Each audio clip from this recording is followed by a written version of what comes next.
And traveling to Cuba as Americans is going to look a lot more like it did before the Obama administration than it did after the president made his changes. The Trump administration is announcing new travel restrictions and business restrictions for Americans who want to spend money and travel to Cuba. Now, this also is going to largely look like it did earlier on, when Americans would have to contract with a tour company to fly down to Cuba and travel there, as opposed to after the changes the Obama administration made, you can just make your own travel plans and go down there. The Trump administration, though, does say that for anyone who booked travel in many cases before the administration announced it was going to make these changes back in June can still travel on those plans. But the details are now out. Now they go into effect tomorrow. The Treasury Secretary, Steve Mnuchin, writes in a statement, quote, "We have strengthened our Cuba policies to channel economic activity away from the Cuban military and encourage the government to move toward greater political and economic freedom for the Cuban people." So Americans are also restricted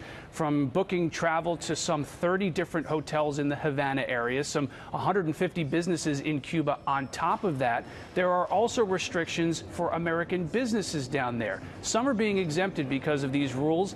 They come out to effect tomorrow. So Caterpillar, for example, signed a big contract down there. Their contract will be able to move forward because they entered into their agreement before the Trump administration decided to make all these changes. The nexus behind this is that the argument that these folks are making, that any money spent down there goes to the Cuban military, the Trump administration is trying to change that.